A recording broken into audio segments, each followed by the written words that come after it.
membeli mobil bekas supaya orang yang tidak tahu pun itu bisa merasa aman ya, merasa aman dalam arti yakin bahwa mobil yang dibelinya ini kalau dibawa kemana-mana ya bebas mogok lah, terusnya ingin ganti mobil baru. Nah, ini menurut saya value orang yang seperti ini adalah orang yang pantas disamperin ya.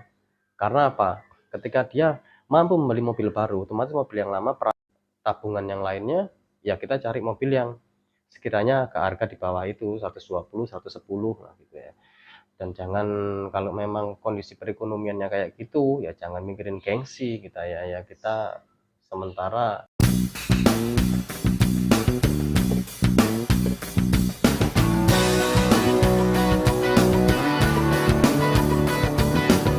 Halo, selamat datang kembali di Panci Channel.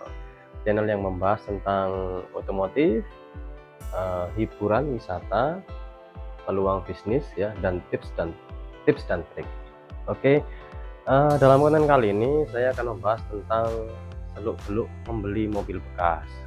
Jadi kenapa saya bikin konten ini? Karena kalau ngeliat di grup-grup mobil gitu ya, entah itu grup mobil Toyota, entah grup mobil Nissan, entah grup mobil Mitsubishi dan sebagainya, itu masih banyak orang yang bertanya, oh kalau begini kenapa ya, oh kalau begini kenapa ya, oh kalau begini kenapa ya gitu ya. Jadi ya nggak apa-apa, itu wajar, namanya orang kan skillnya masing-masing ya, dalam arti ada yang memang ditakdirkan dia memang menggeluti dunia otomotif, ada yang menggeluti dunia bisnis lainnya, ada yang pengetahuannya mungkin lebih ke arah jual beli barang lainnya, misalnya baju atau dan lain sebagainya lah ya. Jadi ya kita harap memaklumin hal itu ya. Jadi terlepas dari itu semua, di sini saya akan mengkerucutkan lagi dalam arti tips apa aja sih yang dibutuhkan untuk membeli mobil bekas supaya orang yang tidak tahu pun itu bisa merasa aman ya. Merasa aman dalam arti yakin bahwa mobil yang dibelinya ini kalau dibawa kemana-mana ya bebas mogok lah, terus bebas masalah yang lainnya lah ya. Nah, untuk itu dalam konten kali ini saya akan membahas secara rinci ya gimana caranya memilih mobil bekas. Ya tentunya supaya walaupun mobil bekas walaupun kondisinya bagus tapi jangan lupa perawatan. Itu adalah hal yang paling krusial ya, yang esensial, mendasar, bahwa itu memang harus dilakukan. Karena memang komponen mobil kan akan mengalami keausan seiring berjalannya waktu dan dipakai. Oke. Oke, kita akan membahas masalah tersebut diawali dengan ketika kita ingin membeli mobil bekas, itu kebutuhan kita dulu untuk apa? Ya. Apakah untuk mudik saja ya, untuk mobilitas ke kantor ya, terus untuk mobilitas ngantar anak sekolah ya, atau untuk niaga. Niaga ini macam-macam ya, bisa niaga di dalam mobil misalkan trungsil, jualan baju atau apa ya, whatever lah ya. Oke. Setelah kita menentukan kebutuhan itu, kalau misalkan saya nih untuk kebutuhan untuk mudik, berarti saya membutuhkan mobil itu yang nyaman ya, kabin luas sehingga anak-anak itu ibaratnya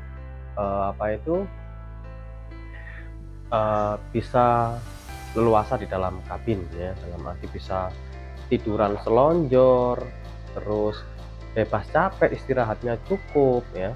Itu kalau untuk ke kantor ya, namanya ke kantor apalagi di daerah Jakarta pasti akan macet ya, ya macam-macam lah seluk-beluknya, belum lagi daerah Jakarta sering banjir ya kan, kalau pas musim banjir. Jadi harus pakai mobil apa nih yang aman kira-kira. Nah, mobilitas ngantar anak ini tiap hari ya. Kadang kalau ibu-ibu rumah tangga habis ngantar anak, mungkin nunggu anaknya selesai sekolah, nongkrong lah dan lain sebagainya ya. Mobilitasnya sekitar situ aja. Untuk niaga, nah, niaga ini kan butuh satu kabin yang besar juga ya, sehingga barang yang dibawa juga bisa banyak ya, banyak dan sebagainya. Oke. Itu adalah berdasarkan kebutuhan dulu, ini kebutuhan kita apa nih gitu ya. Jangan sampai kita membeli mobil untuk kebutuhan mudik ya, which is kalau kabinnya besar ya ada sih yang kabinnya besar, yang cc-nya kecil ada, cuman kan namanya kebutuhan mudik itu kan butuh mobil yang bekas dan nyaman karena capek gitu loh, belum kena macet saat mudik loh.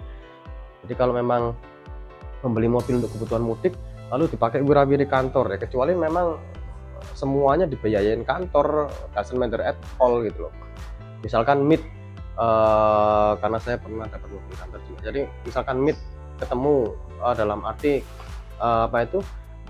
biaya kantor tinggal klaim ya enggak masalah gitu loh ya. Kita pilih mobil yang cc-nya besar, nyaman, nggak masalah. Cuman kalau ke kantor istilahnya kita nggak dapat fasilitas itu semua, ya tolong dipertimbangkan lagi. Untuk mobilitas anak-anak juga seperti itu, butuh mobil yang tentunya lebih irit ya, kompak dan irit ya. Karena kan kalau udah nganter anak banyak mobil itu kan banyak gitu ya. Jadi ya butuh mobil yang terlalu besar lah, yang sedang-sedang saja. Oke, lalu tetapkan mobil yang dipilih dari merek apa, entah itu merek Toyota, Nissan ya, dan lain sebagainya ya. Jangan lupa ikut grup-grupnya ya, nanti di grup-grup itu kan akan membahas mengenai problem-problem kendala mobil yang dihadapin ya, di medsos ya, grup di medsos. Oke, jadi kita bisa menjadikan pertimbangan kita nih ketika kita memilih mobil A misalkan, oh ternyata perawatannya gini, kelebihannya seperti ini, kekurangannya seperti ini, layak enggak kita pilih sebagai mobil untuk kebutuhan yang saya sebutkan di atas tadi, sesuai enggak gitu ya. Setelah itu kita bicara sourcing. Sourcing ini kita harus asesmen diri kita sendiri, dalam arti kita ini siapa, orang yang paham mobil kah, orang yang nggak paham otomotif sama sekali kah gitu ya. Jadi itu harus kita pahamin dulu. Kalau memang kita tidak paham ya kita harus cari alternatif lain ya, entah itu belajar dulu sebelumnya entah apa nanti kita jelaskan lebih jauh. Jadi kalau kita berbicara masalah sourcing mobil, setelah kita mengasesmen diri kita sendiri, ada perorangan ya. Perorangan itu kita bagi lagi nih, ada orang yang menjual mobilnya ingin ganti mobil baru. Nah, ini menurut saya value orang yang seperti ini adalah orang yang pantas disamperin ya. Karena apa? Ketika dia mampu membeli mobil baru, otomatis mobil yang lama perawatannya pun akan bagus dalam tanda kutip, tapi ada juga yang enggak ya. Ada juga yang enggak. Tapi mostly seperti itu karena dia mempunyai kekuatan finansial berlebih untuk membeli sesuatu hal yang baru, otomatis dia akan merawat mobil yang sebelumnya. Tapi ada juga yang orang yang sebenarnya perekonomiannya dulu sulit, sekarang udah bagus, sehingga ketika dibeli mobil yang lama-lama dulu nggak ada perawatan sehingga dia rezekinya banyak beli mobil baru kali ini hati-hati juga ya. Makanya harus diakses, tanyain lah ketika kita membeli ke orang tersebut, tanyain masalah perawatannya bagaimana, alasannya menjual kenapa, itu penting, mostly penting ya. Terus di perorangannya ada yang mobil rusak parah lalu direkayasa. Maksudnya begini, mobil ini pernah bekas tabrakan parah, direkayasa sedemikian rupa, akhirnya dia jual ya. Ada juga yang bekas banjir direkayasa ya, pokoknya bisa hidup aja, interior dikinclongin semuanya, disalonin, dijual, bisa juga. Ini kita harus teliti sekali ya. Jadi kalau mobil bekas banjir harus cek apanya, kalau mobil bekas tabrakan harus cek apanya ya, biasanya di kapnya, di sambungan-sambungan, di las-lasannya itu harus dicek. Kalau mobil bekas banjir dicek bawahnya kolong-kolong, terus bawah karpet apakah ada karat ya, itu penting. Nah, terus perorangan ini menjual karena kebutuhan mendesak. Nah, ini yang penting juga. Jadi orang jual ganti mobil baru sama orang kebutuhan mendesak. Kebutuhan mendesak ini macam-macam lah ya, istilahnya mau buat usaha atau mungkin sakit dan lain sebagainya ya. Lalu sourcing yang berikutnya adalah showroom. Nah, showroom ini saya menyarankan jika memang rekan-rekan tidak paham sama sekali mengenai otomotif, lebih baik hindari beli mobil di showroom ya. Karena apa? Mobil di showroom itu semuanya rekayasa, walaupun dalam tanda kutip lagi tidak semua showroom begitu ya. Tapi namanya showroom kan butuh operasional cost, apalagi mobil ini adalah benda yang tidak bergerak lama. Tidak bergerak lama itu dalam arti dia itu dipajang cukup lama lah di situ ya. Jadi butuh butuh running cost juga dia dalam operasional perawatannya. Nah, setelah itu tampilan tampilan mobil di showroom itu pasti eksterior interior itu wah lah, pokoknya wah, karena disalonin memang benar-benar wah untuk membuat orang itu mau membeli lah dengan lihat tampilan di awalnya. Nah, intinya kalau Anda membeli mobil di showroom itu Anda harus benar-benar paham mengenai otomotif permesinan. Nah ini karena menghindarin kekecewaan ketika kita membeli unit hanya karena tertarik di tampilan awal ya. Kayak tadi odometer bisa diakalin, bisa karena saya ngalamin pribadi ya.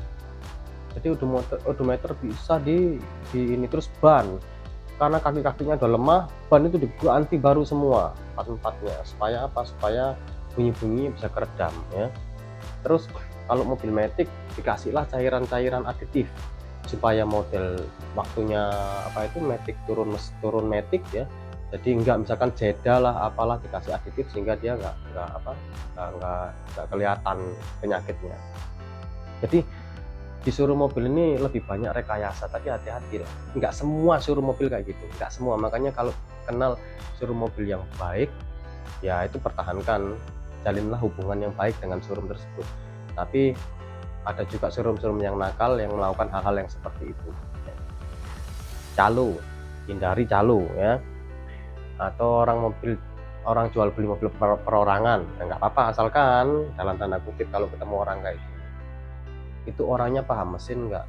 Nah itu ya, memang jual beli perorangan orangnya paham mesin enggak. Misalkan dia buka bengkel terus dia juga jual beli mobil, nah ini bisa dipertimbangkan ya. Karena apa, kalau misalkan ini bisa jadi best buy juga ketika dia itu ngerti tentang permesinan, otomatis mobil yang dia jual pun juga perbaikannya juga maksimal dan perawatannya.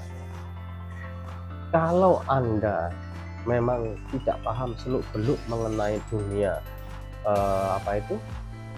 otomotif, cara amannya sekarang pakai jasa inspektor saja sudah ya. Jadi ada beberapa inspektor yang saya respect ya, detail sampai olinya dicek segala macam. Itu mungkin biayanya nggak mahal-mahal amat ya, antara 300 sampai 500 ribu ya. Bisa pakai jasa tersebut. Dalam artian supaya apa? Ketika sudah diinspeksi, biasanya tukang inspektor itu kasih list perbaikan. Jadi mobil ini harga sekian, perbaikannya setelah saya cek misalkan ya, di mesin adalah ini packingnya, lalu kaki-kaki ininya, biaya perbaikannya. Nah ini setidaknya kita mempunyai gambaran ya. Jadi kalau tidak ngerti sama sekali tentang otomotif, sudahlah, nggak usah ambil pusing, pakai jasa inspektor, ngeluarin di awal lebih mahal sedikit nggak masalah ya. Baiklah, setelah kita berbicara mengenai sourcing ini, saya akan membuat list mengenai orang-orang yang sangat layak untuk disamperin, yang mempunyai value tinggi untuk disamperin karena mobilnya itu bisa kita simpulkan memang mempunyai mobil bekas yang berkualitas untuk dijual ya. Pertama adalah orang yang memang kerja di perusahaan dan mobilnya itu semua cost of benefit mobilnya itu dijamin perusahaan, dari perawatan ya, dari bensin dan lain sebagainya, sehingga mobilnya itu benar-benar terawat dengan baik ya. Ini orang yang layak kita cari ya. Kita tanyain dulu kalau kita akses ya. Biasanya dia 5 tahun dia akan ganti mobil baru lagi karena dapat jatah dari perusahaannya ya. Terutama yang multinasional itu yang perlu kita ini, karena benefit mobilnya mau benar-benar top ya. Kalau yang lokal saya belum pernah tahu benefit mobil di perusahaan lokal seperti apa gitu ya. Jadi saya nggak bisa bercerita lebih gitu ya. Terus yang kedua, saudara yang kita kan udah tahu backgroundnya, dalam arti perekonomiannya dia bagaimana, cara dia merawat mobil bagaimana ya, sehingga dia ketika perekonomian semakin membaik dia akan menjual mobilnya ya, ditawarkan ke kita sebagai saudaranya. Nah, ini pengalaman saya punya temen yang kebetulan dia beli mobil saudaranya, itu luar biasa. Walaupun secara eksterior cat-catnya masih ada yang baret-baret itu nggak masalah, tapi baut-bautnya itu masih tandanya dari pabrik itu masih ada semua. Nah, ini adalah mobil yang layak kita beli, mobil bekas yang layak kita beli. Ini saya taruh di top peringkat ke-1 dan kedua ya.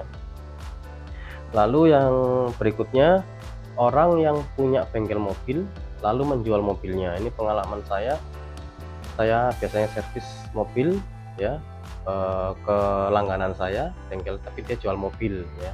Nah, ini saya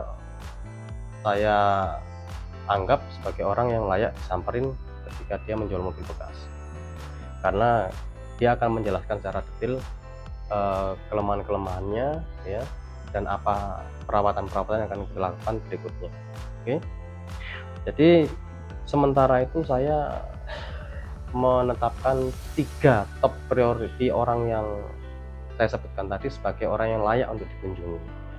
Ketika kita memang background tentang pengetahuan mobil itu sangat minim atau nggak tahu sama sekali, itu adalah orang-orang yang layak kita cari ya. Oke, berikutnya kita akan berbicara mengenai perawatan mobil ya, dimana ketika kita membeli mobil bekas itu pasti kejutannya tuh ada aja. Jadi jangan sampai kita tuh membeli mobil dalam arti misalkan ya, kita punya dana 180 juta ya, kita mau beli mobil yang istilahnya nyaman, arti kita bicara simpelnya aja lah, nggak usah terlalu muluk. Mobil untuk mudik, kalau saya mobil untuk mudik biasanya kan memang mobilitasnya itu ya untuk mudik aja, dalam arti ya memang saya butuh kenyamanan, dalam arti butuh mobil yang nyaman, kabinnya nyaman, suspensi nyaman ya, dan semuanya serba nyaman lah pokoknya. Nah, ini kita punya dana 180 juta, jangan sampai 180 juta itu kita habiskan beli mobil tersebut, jangan. Kalau bisa memang ketika kita membeli mobil yang inceran itu, misalkan nih harganya 180 ya, sebisa mungkin kita punya dana spend itu sekitar 50 juta, itu jangan diutik-utik dalam tanda kutip, karena apa, itu untuk kaget-kagetan saat mobil kita pakai ya, karena walaupun udah perawatan bengkel dan lain sebagainya, bengkel resmi kadang ada aja kejutan-kejutan yang terjadi. Atau mungkin kita punya dana 180, nggak punya tabungan yang lainnya, ya kita cari mobil yang sekiranya ke harga di bawah itu 120, 110 gitu ya. Dan jangan, kalau memang kondisi perekonomiannya kayak gitu ya jangan mikirin gengsi kita ya, kita sementara kita sesuaikan dengan kondisi perekonomian kita, supaya ketika mobil itu ada masalah di jalan, itu mobil itu nanti ada solusi secepatnya, nggak ngambang. Kalau udah ngambang, kalau kita mau mogoknya di luar kota, untuk biaya towing aja kita nggak punya duit, untuk biaya perbaikan di luar kota tersebut itu nggak punya duit ya, akhirnya gimana, mobil akhirnya berhenti di luar kota itu sambil nunggu kita dana, entah kita usaha sana sini pinjem, akhirnya mobil kita angkut. Baru kita angkut itu pun bisa 1 minggu, 2 minggu, sebulan, bahkan bisa sampai 2-3 bulan dan seterusnya ya. Itulah makanya disesuaikan ya. Terus usahakan perawatan yang tadi disisakan tadi itu untuk merawat berkala. Kalau memang dapat best buy kayak teman saya, mesinnya bagus, semuanya bagus, ya mungkin perawatan ringan. Biasanya kalau mobil yang udah modern itu, misalkan masalah-masalah sensor dan kelistrikan itu bisa mati secara mendadak. Lah inilah yang perlu kita aware juga. Jadi ketika kita sudah ada dana tadi yang kita simpan, kayaknya kalau kita bingung ya kita bisa bisa mempergunakan dana tersebut ya. Dan jangan lupa ketika kita memang memutuskan mobil bekas, jalinlah hubungan yang baik dengan orang-orang yang paham mengenai mobil. Kenapa? Karena ketika kita mengalami problem di jalan, ketika kita nggak tahu sama sekali tentang dunia otomotif, kita bisa langsung call, telepon, nanya seluk-beluknya. Sehingga ketika kita memutuskan untuk memperbaiki mobil itu ketika mogok di jalan ya, ketika bertemu orang yang tidak kita kenal, kita bisa ngomong seolah-olah kita udah tahu karena kita udah di-guide di awal. Misalkan, "Mas coba tolong cek relaynya, Mas coba tolong cek sekringnya," gitu ya. Apalagi kadang mobil-mobil modern itu kalau mogok di jalan, kalau pas nggak ketemu bengkel yang bagus, alat scan mesin aja nggak punya. Jadi hanya sekedar tebak-tebakan dan tebak-tebakannya parah. Bisa malah menjerumuskan kita ke biaya yang lebih besar karena mobil yang rusaknya sebenarnya ringan, dia bikin berat supaya apa ya, ujung-ujungnya cuan lah, supaya dia dapat cuan banyak ya. Ya itulah oknum-oknum yang perlu kita waspadai ya. Jadi itu adalah beberapa tips mengenai membeli mobil bekas ya. Jadi supaya memberikan gambaran kepada rekan-rekan ya, kalau membeli mobil bekas, yang pertama tadi saya sebutkan sourcingnya sudah di atas ya, orang-orang yang layak kita samperin. Dan yang kedua, dana ya. Kalau kita bicara dana ini jangan ngomong masalah gengsi udah ya, kita sesuaikan masalah perekonomian. Kalau tetap dana kita berapa nih, sesuaikan dengan dana. Usahakan dana yang punya kita ini jangan kita pakai ya. Usahakan spend 30 sampai 40% lah, 25 sampai ya 30% lah untuk biaya perbaikan kagetan ya. Jadi kalau ada apa-apa walaupun mobil dalam perawatan yang baik. Oke, itu aja sekedar tips dan trik dari saya. Semoga bermanfaat bagi rekan-rekan semua. Silakan tulis di kolom komentar jika ada yang menambahin dan ingin bertanya lebih lanjut, karena mungkin ada suatu hal yang belum tersampaikan dalam saya membuat konten ini mengenai tips dan triknya. Oke, sampai jumpa di konten kami berikutnya. Panji Channel, jangan lupa subscribe, like, dan komen ya. Dan silakan share ke rekan-rekan yang membutuhkan jika memang dirasa konten ini bermanfaat. Oke, sampai jumpa di konten kami berikutnya. Ciao. Yes.